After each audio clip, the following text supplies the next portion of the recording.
Doutor Reale, o senhor falava que até emocionalmente ficou envolvido com essa questão, porque acompanhou, enfim, em detalhe o que foi colecionado ali, as evidências foram colecionadas pela CPI.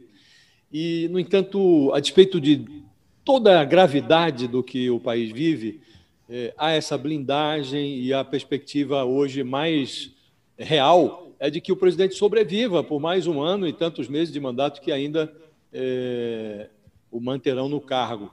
E, a despeito disso, algumas pessoas costumam dizer que as instituições no Brasil estão funcionando. Estão mesmo? O país não se abastardou um pouco? As instituições não estão deixando a desejar diante da gravidade deste caso e da perspectiva de quase impunidade do presidente da República?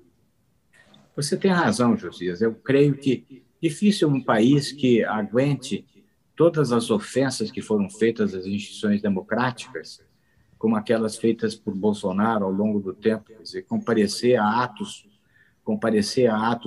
em favor da intervenção já, desde 15 de março de 2020, comparecendo a atos de destruição do Congresso, de submissão do Supremo Tribunal Federal a investigações, acusações, as acusações que o presidente fez ao Supremo Tribunal Federal, que através de uma cartinha ridícula escrita pelo Temer, desculpa, mas ridícula, né? Ridículo. Temer, que me desculpe, mas é uma carta ridícula, né?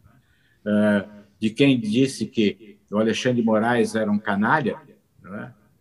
No dia seguinte chama de professor e jurista, e em que país que se acredita numa bobageira desse quilate, não é? Ou seja, as instituições não estão correspondendo às responsabilidades que lhe foram entregues, ou seja, os homens que estão à frente das instituições.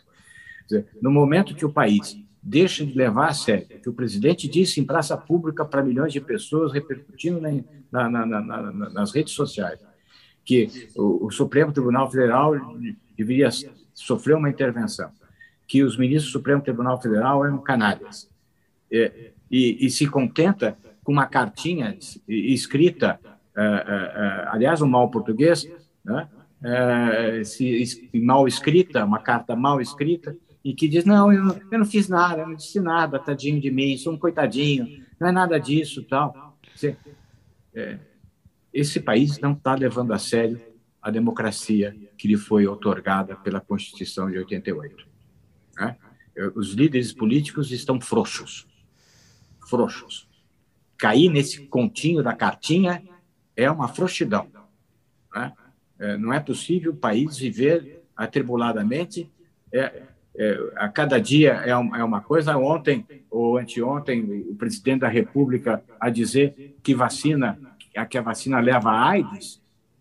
Isso é de uma vilania. Isso é de um desrespeito à vida, quando se sabe que caíram os números de internações, não só no Brasil, no mundo todo. Eu estou vindo do exterior, a liberdade com que se vive hoje, graças à vacinação, e o presidente vai lá e incute na mente das pessoas uma correlação absurda de que quem se vacina pega a AIDS e não é quem se vacina se previne contra a doença. Ou seja, mas aí, que país pode aguentar um chefe de Estado que diga uma coisa dessa? Não há aí o tal dólar eventual. Houve essa discussão toda. O Josias falou muito bem, o senhor também, sobre a questão de ser exato na tipificação penal, para não facilitar para quem quer arquivar, para quem não quer investigar. Na questão do homicídio, o dolo é uma conduta muito individualizada mesmo. Mas o motorista que bebe e dirige, que assume o risco de matar. O Bolsonaro, quando ele age assim, não é uma conduta dolosa? Não tem um dolo eventual nesse caso? É um dolo eventual que está voltado para um número indeterminado de pessoas. Sabe?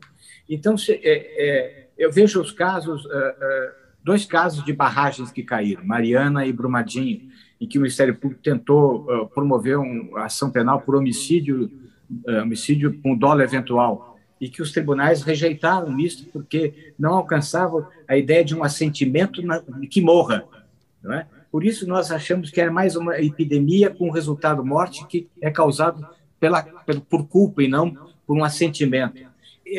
assentimento se faz com relação a alguém que se conhece, alguém que está na mira do seu pensamento. E por isso eu creio que seria muito arriscado dizer que teria havido um homicídio aí nem é por omissão, homicídio por omissão, né?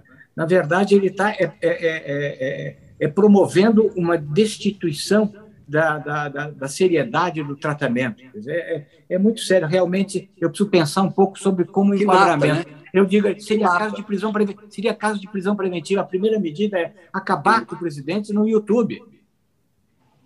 Ele está fazendo algo nocivo ao país. Quer dizer, as plataformas tiveram a iniciativa de cancelar a mensagem dele. Sobre isso. Que, aliás, ele não queria, né? Ele pôs a medida provisória para impedir que as plataformas retirassem.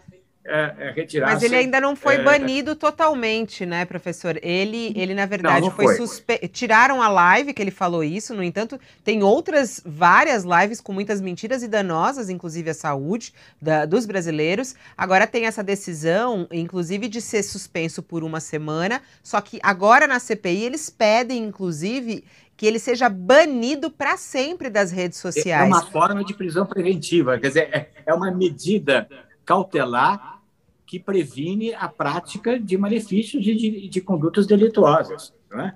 Eu creio que é uma cautelar nesse sentido, e a cautelar tem liberdade de a cautelar ser apreciada conforme conforme a natureza do fato, a cautelar será esta ou aquela, é uma medida cautelar de exclusão temporária das redes sociais. Isso caberia. Uma coisa que